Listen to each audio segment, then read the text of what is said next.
Om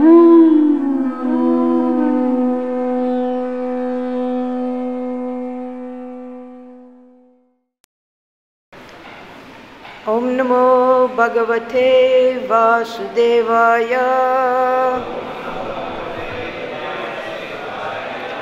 Om Namo Bhagavate Vasudevaya. Om Namo Bhagavate Vasudevaya. Today we're reading from 10th Canto, Chapter 9, Text 1 and 2. Number 2 is on the board, so I'll read Text 1 and then we can recite Text 2 together. Shri Sukha Uvacha Ekada Grihadashishu Yashoda Nanda Gehini Karmantara Niyuktasu Nirmamanta Swayam Dadi. Text 2. Yani Yani Hagitani Tadbala Charitani Cha Dhari Nirmantane Kale Smaranti Tanya Gayata. Shri Sukha Uvacha. Shri Sukadeva Goswami said, Ekada, one day, Grihadasishu, when all the maidservants of the household were otherwise engaged, Yashoda, Mother Yashoda, Nanda Gehini, the queen of Nanda Maharaj, Karma Antara, in other household affairs, Niyuktashu, being engaged, Nirmamanta, churned, Swayam, personally, Dadhi, the yogurt, Yani, all such, Yani, such, Iha, in this connection, Gitani, songs, Tatvala Charitani, in which the activities of her own child were enacted. Cha, and Dadi Nirmantane, while churning the yogurt. Kale, at that time. Smaranti, remembering. Tani, all of them, in the form of songs. Agayata, chanted. Translation and purport by Srila Prabhupada. Sri Sukadeva Goswami continued, one day when Mother Yashoda saw that all the maidservants were engaged in other household affairs, she personally began to churn the yogurt. While churning, she remembered the childish activities of Krishna, and in her own way, she composed songs and enjoyed singing to herself about all those activities. Purport.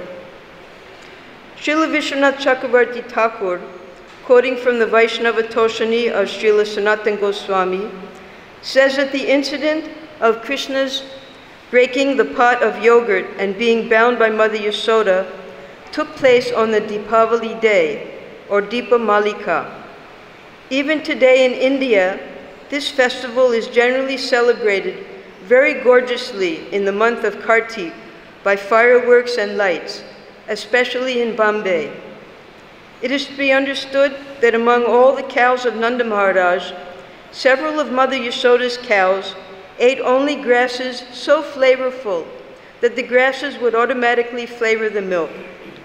Mother Yashoda wanted to collect the milk from these cows, make it into yogurt, and churn it into butter personally, since she thought that this child Krishna was going to the houses of neighborhood gopas and gopis to steal butter because he did not like the milk and yogurt ordinarily prepared.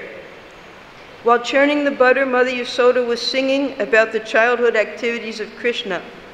It was formerly a custom that if one wanted to remember something constantly, he would transform it into poetry or have this done by a professional poet. It appears that Mother Yasoda did not want to forget Krishna's activities at any time. Therefore, she poeticized all of Krishna's childhood activities, such as the killing of Putana, Aghasura, Shakatasura, and Trinavarta. And while churning the butter, she sang about these activities in poetical form.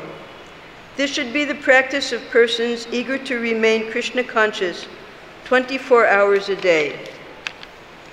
This incident shows how Krishna conscious Mother Yasoda was. To stay in Krishna consciousness, we should follow such persons. Om Ajnana-timirandasya Jnananjana Salakaya Chakshurunmilitam Jena Tasmai Shri Gurave Namaha Namo Om Viṣṇu Padaya Krishna Prashtaya Bhutale Srimate Bhakti-vedanta Swaminiti Namine Namaste Saraswati Deve Gauravani Pracharine Nirvishesha Sunyavadi Paschatya Deshatarine. We're beginning now the 9th chapter. Of course, when Sukadeva Goswami and Maharaj Parikshit were conversing, there were no chapters, there were no cantos. It was a continuous stream of nectar. So in the previous chapter, Maharaj Parikshit, he was surprised how Mother Yasoda was able to receive so much special mercy from Krishna. And Sukadeva Goswami began to explain the history of the previous life of Yashoda and Nanda Maharaj, and how now they were born as Nanda and Yashoda in Gokul. But Maharaj Parikshit was not fully satisfied with what Sukadeva Goswami explained to him. So now, to show the most sublime pastime that takes place in Vatsalya Ras, just as in Madhurya Ras, we consider the sublime pastime to be the Rasa Lila.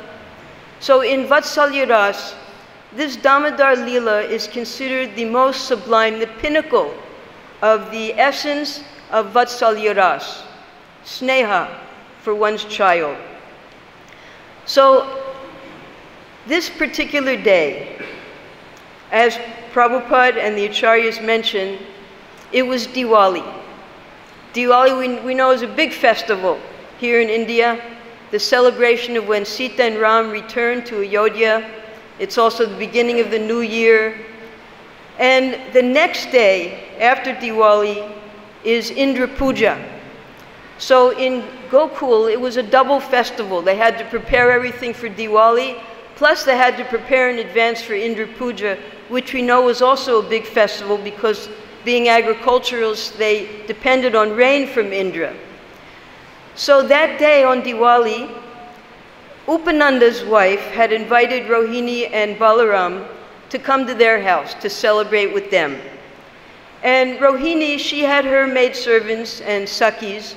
She asked that they help Yashoda on that day because there was a lot of extra work to do in the house. Yashoda, she was lying in bed with Krishna. It was Mangalarti time, and she wanted to get started early. So she very carefully got out of the bed while Krishna was still sleeping, and she pushed the bed a little bit to see if he was going to wake up. He opened his eyes, and then he rolled over and went back to sleep. So then she had what all mothers aspire for, vimukti. She was free. She was able to go do some service. So then she quickly went into where, you see, there's a whole process. Mother Yasoda was in a lot of anxiety because Krishna regularly, he would go and steal from other people's homes their yogurt, their makhan, their milk, and do all kinds of mischief. And she couldn't understand it because she was preparing as best she could, everything in her own home, but he liked to go steal. So she decided, and this is the stubbornness of Vatsalya Ras, she decided, I'm not going to let anyone else make anything for Krishna. I'm going to do it all myself, from the beginning of milking the cows. Now we know that Nanda Maharaj had 900,000 cows. You can't even count 900,000. But out of those cows, there were 7 or 8 cows that were superlative. They gave the best milk. And Mother Yasoda kept those cows. They were called Padmaganda cows. Padmaganda because their milk, she fed them very fragrant grasses. Now there are 2 things that you feed a cow. One is grains. Grains is to increase the quantity of milk. And the other is greens, grass, chari, different things like that. And that's to improve the quality of the milk. So she would give these specially fragrant grasses to the Padmaganda cows, and therefore their milk smelled just like lotuses, so fragrant. And 7 or 8 cows, you get a lot of milk that way. She would go through the different pots of milk and pick out the best pots of milk, and that's what she had on the stove boiling. She was going to boil it, she was going to make it, let it cool down, make it into yogurt, and then churn the yogurt. So she had already done that the day before, the yogurt was ready from the day before, and she wanted to immediately start churning the yogurt. Because if she had her dasis do it, sometimes they burn the milk, they're not so cautious, they're not so conscious when they're churning. So she did it all herself completely. So she sat down to start churning the yogurt. And naturally, a devotee, they like to engage all of their senses in Krishna's service. So as her hands and her body were busy churning, she started to sing. And she would make up little songs about Krishna's pastimes. Now some songs her friends had made up, the Sakhis, about the mischief he did in their house. Some songs, they're from the Magadhas, the Suttas, that's the professional singers. But that day, she was making up her own songs about her little child. So from the sound of the matka, the churning, and her singing, Krishna woke up. When he woke up, he said, "Where's my mother? I want to drink milk." That's the first thing that children want to do when they wake up. And he heard her, so he got out of bed, and he went over to her. He was false tears, he was crying. And she was busy. She was singing, and the matan sound, she didn't hear him coming from behind her. So he makes a sound, and she says to him, "Just wait a minute, I'm busy, I'm churning." But he didn't like that, so he grabbed her by the waist to get her attention. She said, "Just wait a little longer." No, he wasn't going to wait. He was big enough now. So what he did was he went to the front, and with his hands, he grabbed the churning rod to stop it. He put a brake on it. He jammed it. And then when he stopped it, with his own strength, he grabbed onto that churning rod. He put his foot onto the rim, the bottom of the pot. He grabbed onto his mother and climbed onto her lap all by himself. She didn't pick him up. And then he picked up her sari, and he started to drink, all with his own strength. He was feeling very proud of himself. And his mother was also proud of him that he had so much, he could do it all by himself now. So he was drinking, and she was feeding her milk. Now this sneha, milk comes from sneha. Her sneha was so strong, she never ran out of milk for Krishna. And his love for her was so strong, he never wanted to stop drinking. So it was a competition between the mother and the son. When was he going to be satisfied? And how much milk was Mother Yasoda going to be able to give? So he was happy, smiling, drinking. She was happy, feeding him her milk. And this was a special, we know Krishna is Atmarama, he's Purnakam, but he wanted his mother's milk, calm. So suddenly, the milk that she had put on the stove to make the yogurt, everything in Golok is conscious. So that milk saw Krishna was drinking and drinking and drinking, and the milk became depressed that if Krishna drinks all of Mother Yasoda's milk, he won't want to drink me. My life is useless. I'm going to do atma-tyag, give up my life, right in front of Mother Yasoda so she knows how sad I am. So then he boiled over and went into the fire. He was thinking, I do so much tapasya, getting boiled by this heat, and he's not even going to drink me. What is the use of my life? So the milk started to boil over and go into the fire. And we know when it boils over, it goes in the fire, it gets a hissing sound, makes a smell. So Mother Yasoda, she had to get this milk ready for the yogurt for Krishna. She immediately picked up Krishna, put him on the ground, and ran to take the milk off of the chula. So Krishna's sitting there on the ground, and from Kam, we know, comes Krodh. He got so angry. He said, I've come all the way from Vaikuntha, and she puts me on the ground. So then he starts to force tears, and when you get angry, especially a little child, you bite your lips, and you get angry, you want to start breaking things. So he said to himself, I'm going to destroy this whole house. I'm going to die of hunger in this house. So then he decided, what was he going to do? What was he going to break? So we know in the kitchens, they have a seal bata. And seal bata, like when we grind the chandan, that's a seal bata. There's a big stone on the bottom, and on the top there's a triangle stone. So he picked up that bata, and he aimed it in a special way, because if you break a pot on the top, because there's air, it makes a sound.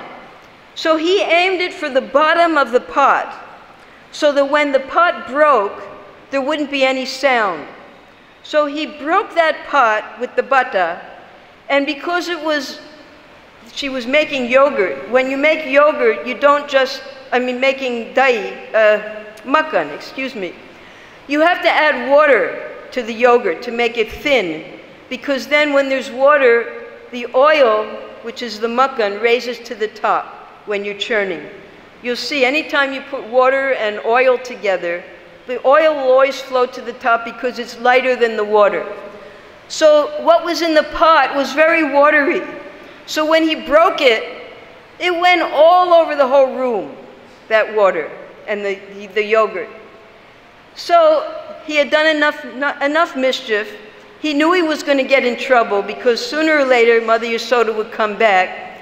So he decides, I'm dying of hunger, my mother left me, I'm going to go to another house. So he goes into another room, and there he sees the utkala, who's standing upside down, and makan hanging from the swing. So he decides he's going to eat that makan. He climbs up on the utkala, takes the makan, and because it was Diwali, he remembered that at that time, I didn't get to feed all the monkeys, and they had helped me so much. Today I'm going to feed the monkeys. So he started, and we know monkeys are everywhere as soon as the door is open. So the monkeys came in, he started feeding to the monkeys. The crows came in, he started feeding to the crows. But at the same time, we had Kam, then we had Krodh, now we have Lobh.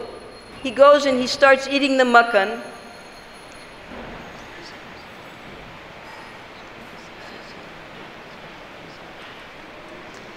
He's eating the makan, and he's feeding it to the monkeys, but he knows his mother's going to come. So then comes Bhai. He becomes afraid, and just like a thief, he starts looking around. His eyes are just like a thief's eyes, looking this way and that way. When's she going to come and catch me? So Mother Yasoda, after she took the milk off of the stove, she comes back to the Daivi pot, and she sees what Krishna has done. And she starts to laugh. She wasn't angry. She was laughing because she knows his nature. So she has to go look for him. She knows now's the time because she never chastised him before this. The mothers would come from the other houses, tell her about all the things he had done in their house, and she called them liars. She said, my son could never do anything like that. He never did it in her house before. He would go outside. This time, he did the mischief in her house. So this time, she decided, I have to chastise this boy. I have to train him. That's my responsibility. So she picked up a little bamboo stick, and very softly, she went looking for him. Because the yogurt was all over the floor, she could follow his footprints into the next room. So she sees the footprints, and she sees him standing on the utkala, feeding the makan to the monkeys, looking all around for her. And when he sees her, he's so scared, he jumps off of the utkala, he runs out of the room, and of course they're still in Nanda Maharaj's house. He runs out of the gate. Now, Mother Yasoda, she's right behind him with the stick. And she had been working, she had been churning, taking care of the milk, looking for him. She goes running after him. And he runs very, very fast, and she's trying to catch up with him. So long as he doesn't look backwards, he can run fast. But because he was going in all the gullies, seeing if she could find him, because it's a whole neighborhood there, different roads and houses. So he looks behind to see if Mother Yasoda is behind him. When he looks behind, he slows down, and she grabs him. She grabs him on his right arm. So he's crying, and she has the stick in her hand, and he's so afraid she's going to beat him. And she sees him in this condition. With his left hand, he's rubbing his eyes, mascara's going, cudgel's going everywhere. So she realizes, this boy might have trauma if he thinks that I'm going to beat him. I better put the stick down. She throws the stick away, and she said, you're just like the monkeys. Yet they steal, you steal. I'm going to tie you up so you can't steal anymore, and you won't be able to play with your friends, and you can't feed the monkeys anymore. So Krishna, he said, well, if I'm just like the monkeys, I'm going to go live with the monkeys in the forest. So she said, I have to tie him up. Otherwise, he might leave, and I have to go take care of all the yogurt that he spilled. I have a lot of housework to do today. So then she took, the women, they have these strings in their hair, they tie them up. She took the string from her hair, it's not very strong, and tied it around his waist. And she ties it around his waist, but then she has to tie him, she brings him into the courtyard, she has to tie him to the utkala so that he won't get away because it's heavy. So she didn't have enough rope for that. So all the ropes in her house, she was calling the dusties, bring the ropes, bring the ropes. All the ropes she uses, trying to tie this little string to the matka, to the utkala, and every time she tries to tie it, it's 2 inches too short. Those 2 inches, Krishna, he could have let her tie him up right away, but he was waiting. She was perspiring. She had forgotten all about herself. She was determined to tie him up. And all this parishrama, Krishna, he said, she's working so hard, she had to chase after me, now she's trying to tie me up. He started to feel mercy for her. He felt sorry for her. She was sweating so much that she was even getting Krishna wet with her sweat. So then Krishna, he decides, out of love, that I'll let my mother tie me up. So then finally, she's able to tie him, and she wasn't going to go away for a long time, just long enough to clean up the mess. She went into the house and she told all the little boys there, you watch him, make sure he doesn't go anywhere. So Krishna, we know in the last pastime that when Mother Yasoda looked in his mouth, within his mouth, in his belly, was the entire universe. So that means when Mother Yasoda bound him with her little string, she not only bound Krishna, but she bound the entire universe. And this is the control that the devotees have over Krishna. He allowed himself to be tied up. And that pastime is so sweet that for 1 month out of the year, we do arti to Krishna, being tied up with Mother Yasoda, stick in her hand, and he's crying. And 1 month we meditate on that beautiful pastime of Krishna when he allows his mother to tie him up. So these 2 inches represent the parishram, the intense labor that Mother Yasoda executed to tie up her son to correct him, and the mercy that Krishna gave her, allowing her to tie him up.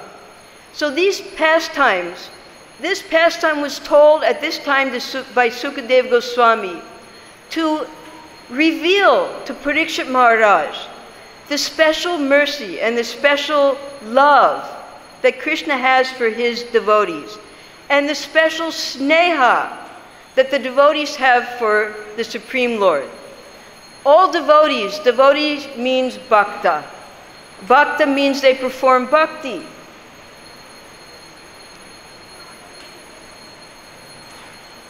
And there are different gradations of bhakti.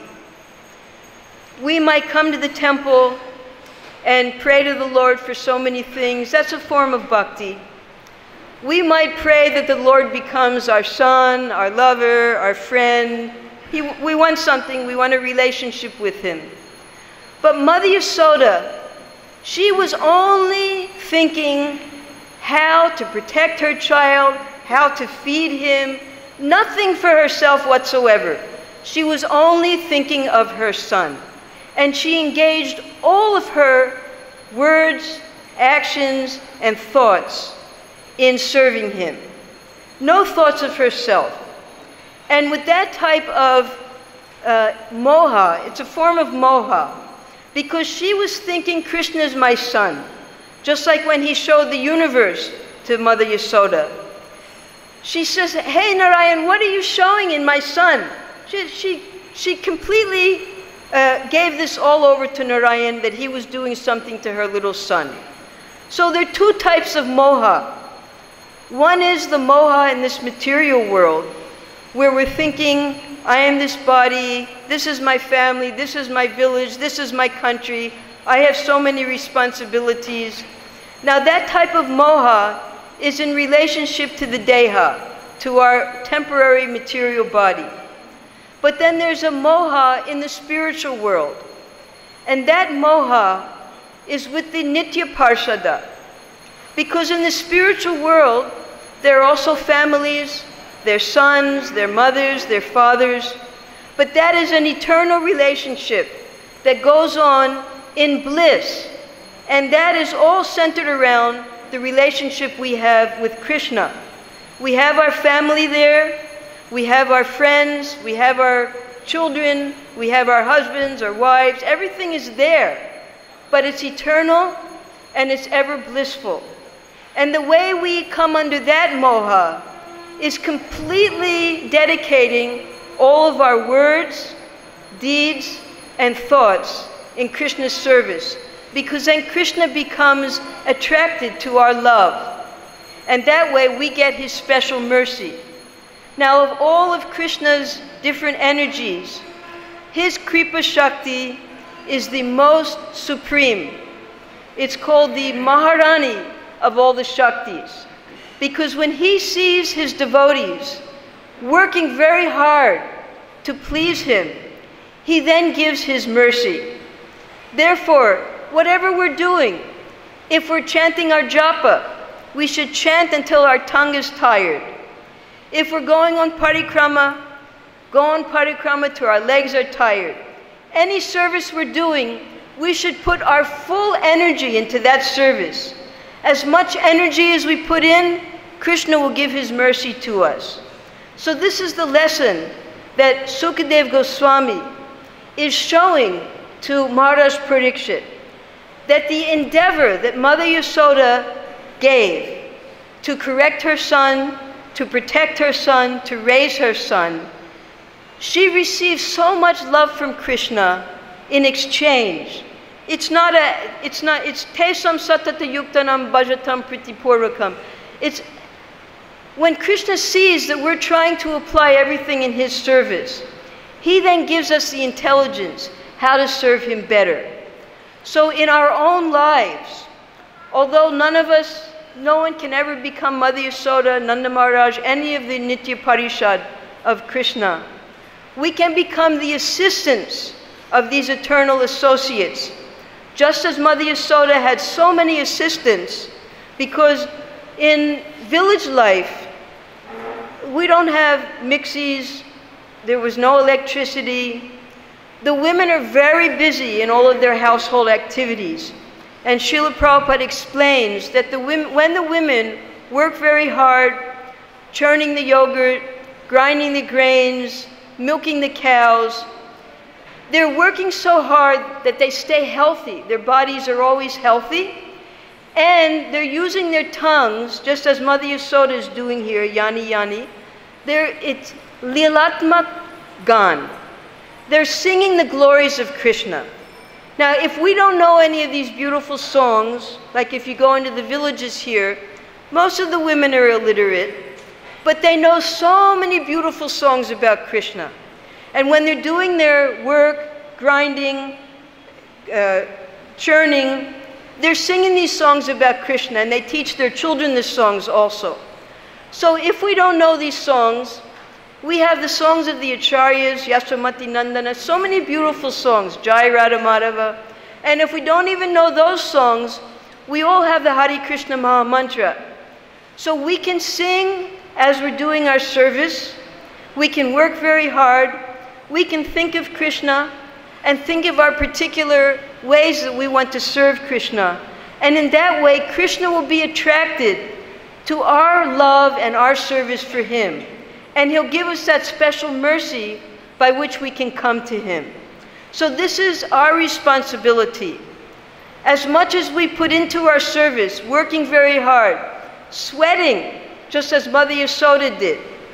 We have lots of opportunity to sweat in this season for Krishna. So now in this season, the hot season is almost ending. We had our first monsoon 2 days ago. Now we're going to have the heat plus the humidity. So this is a great test for the devotees. That are we going to stay here and continue in our service for Krishna despite the inconveniences? Even the Brijbasis, this is Ananda Vrindavan Champu, when they would hear the word summer, they would shake in fear because of the heat. But they never gave up their services. They had to serve the cows.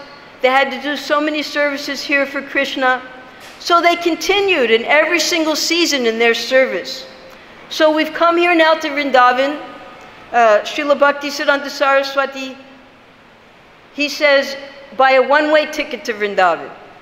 Prabhupada wanted the devotees to become Brijbasis. This is the embassy of the spiritual world. This is where we get our visa so that we can go back to Goloka Vrindavan. We've come here. We should all work very, very hard for Krishna. Whatever we're doing, let that sweat come. Because Krishna, he sees that. He sees we're working hard, and then he gives that special mercy by which we can come to him. So we should meditate. Mother Yasoda, she's the queen of Braja. She's Nanda Gehini. Nanda Maharaj is the king, she's the queen. And everyone is assisting her in serving Krishna. The gopis, the elder gopis, the younger gopis, when Radharani saw that Mother Yasoda was able to bind up Krishna, she got the idea that I also want to bind up Krishna. So everyone is learning from Mother Yasoda how to serve Krishna. Mother Yasoda would have Radharani come to cook every day. Radharani could have never had that opportunity had not Yasoda made the arrangements. So we're so fortunate to hear these pastimes. And these are the first pastimes that Sukadeva Goswami describes to Parikshit Maharaj.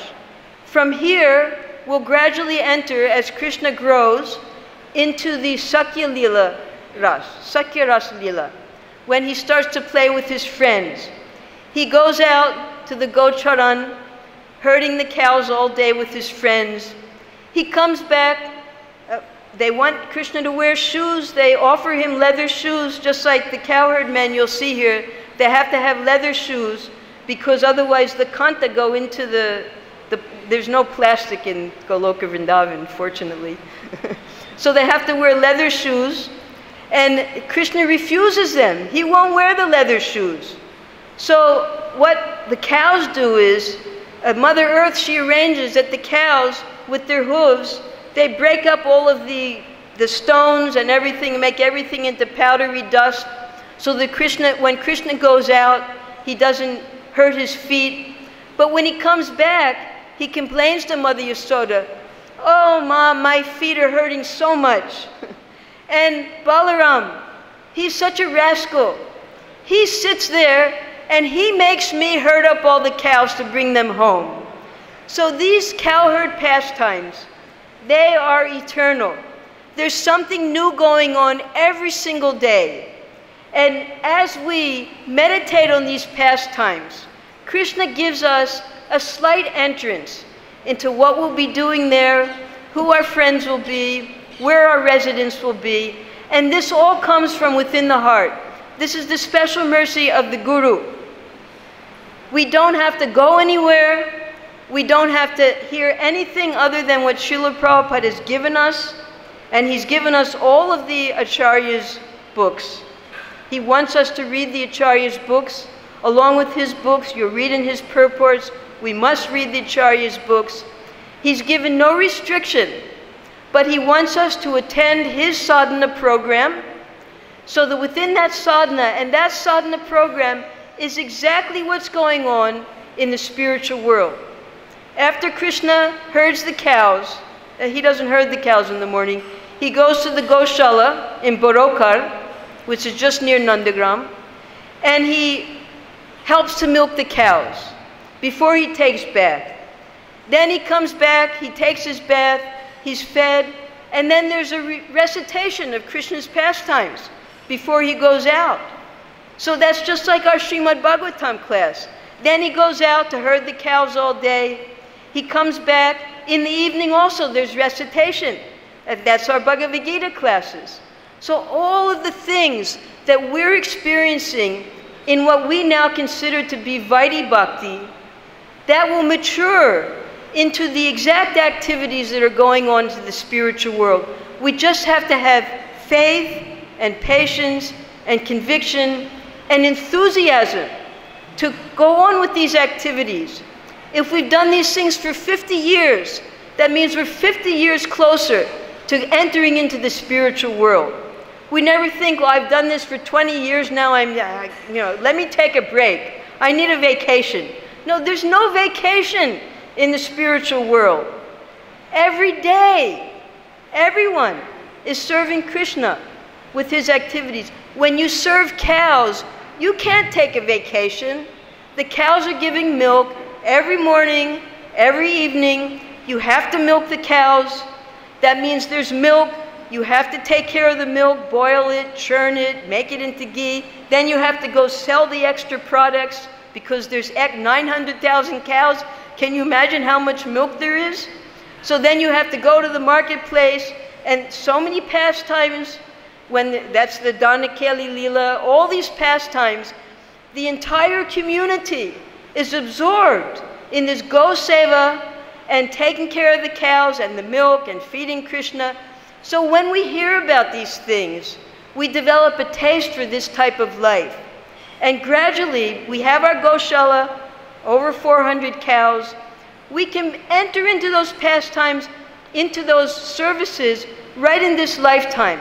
Whether we're in the house of Krishna feeding him, whether we're at the Goshala taking care of the cows, whatever our services are, this is a preparation for entering into the spiritual world.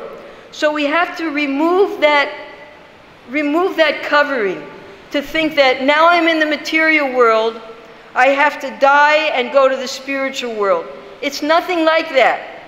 You can go back to Godhead in this very lifetime by your words, your actions, and your thoughts.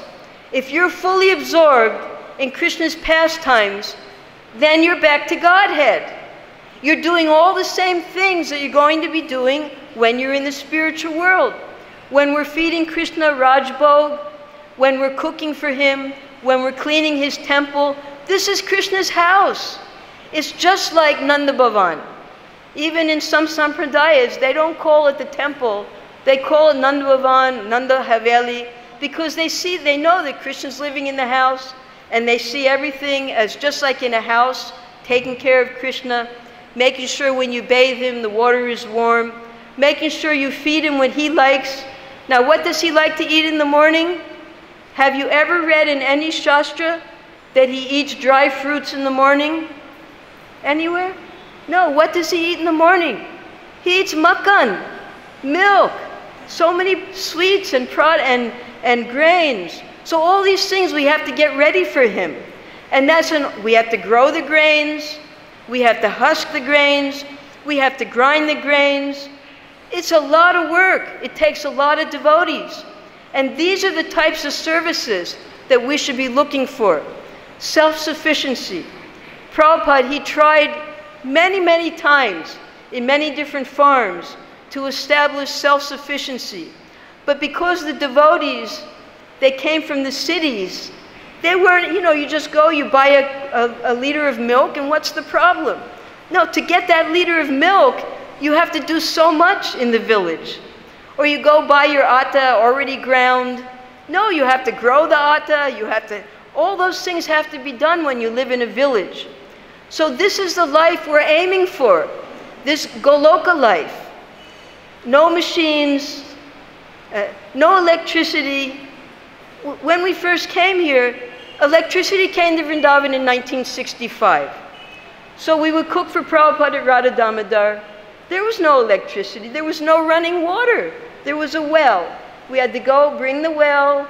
We had to make the fire with the kanda, the gobar patties, the smoke, everything just like because no electricity, you have to do everything yourself. So this was the life that we partially got to experience while serving Prabhupada here in Vrindavan. We had no mixies. We had the chulas, we had to cook on the chulas. That means you had to break up the coal, different things like that. So we had a taste, a little bit, of what Goloka life was like when we served Prabhupada here. Now there's so many amenities, so many conveniences, but in Goloka Vrindavan, you don't have those things. You have to learn how to live as the Brijbasis lived. And this is a good time to start practicing. We have our farms now where we're growing our own food. The women, they can be kept busy. They're grinding stones. We learn how to grind like this. We could be churning our own yogurt. And in that way, none of the women will get sick. They won't have time to gossip if they're engaged in all of these household activities. The men could be working hard with the cows, growing the food. So this is real Vrindavan life. And now that we've come to Vrindavan, we should aspire for that life. We should work hard while we're here in Vrindavan and try to set up the self-sufficiency that Prabhupada wanted in all of his temples. Now, where does the preaching come in? Yes, the preaching comes in because even Nanda Maharaj and all of the associates of Nanda Maharaj, they would sit and listen to all of the great activities of Krishna and the kings and everything like that. They would attend classes just like we do. Now, perhaps there weren't books as we have nowadays printed, but there were great, very learned Brahmins who knew all of these things by heart, and they would recite. We have to study and listen, and we don't have the brains that they had in those days, so it's a little bit different. But it's the exact same format of living in the spiritual world, of hearing these pastimes, of speaking these pastimes. The Brahmins, they speak, and the Vaishyas, they listen. because they're busy working hard all day. They don't have time to study. When Krishna and Balaram, after this pastime, when Nanda Maharaj picked up Krishna, how did this happen? When he caught him, you saw him all tied up, and Krishna wouldn't go back to Mother Yasoda. So Nanda Maharaj took Krishna in his lap, and he started to teach Balaram and Krishna how to write letters for the first time. They teach them in the sand, starting out. You make the sand soft, and with a stick, you write the ka, ka, ga, ga, and then like that. So they didn't have the schools that we have. They would teach like that. So all of these things are going on in the spiritual world. And we have to aspire to enter in and take up some service as the Brijbasis are doing.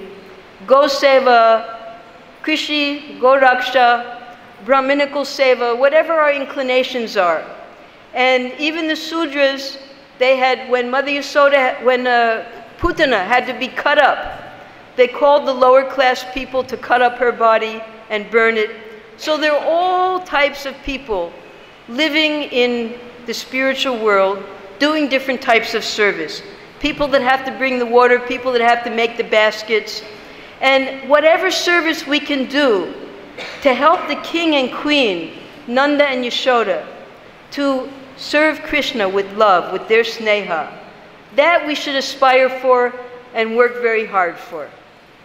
Thank you very much. Hare Krishna. Any questions?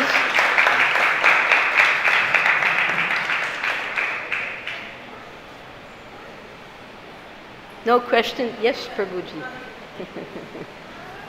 Here's our hardest worker, temple president.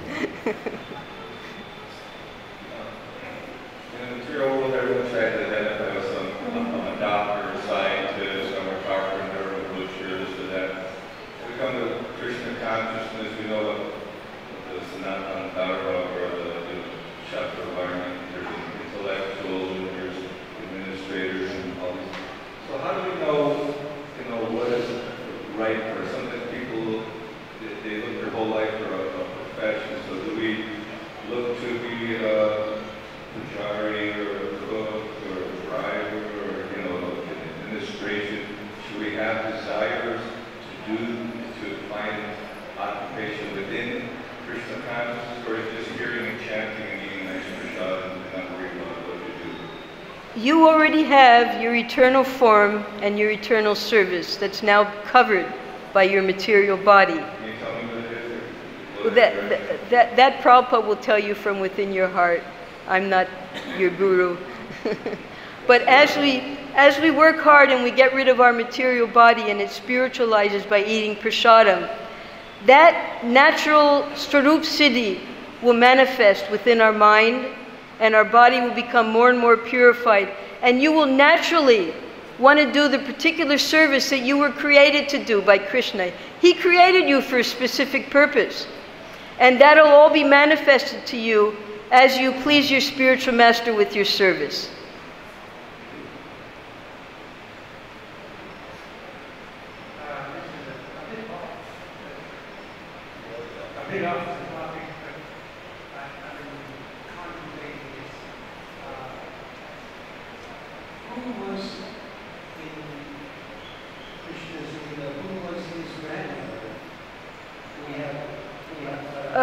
I forget her exact name. She was the wife of Parjanya Maharaj. I can tell you her name after class. It's in Radha Krishna Ganodesh Deepika.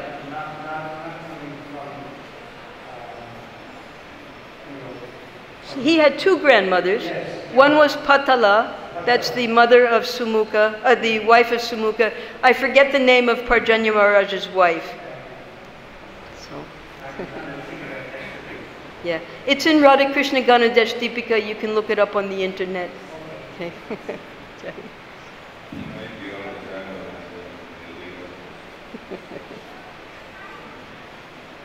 Gopal, he's fully absorbed day and night in his Gopal Das.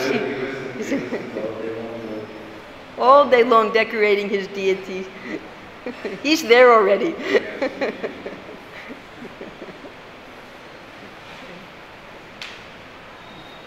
All glories to Srila Prabhupada. Hare Krishna.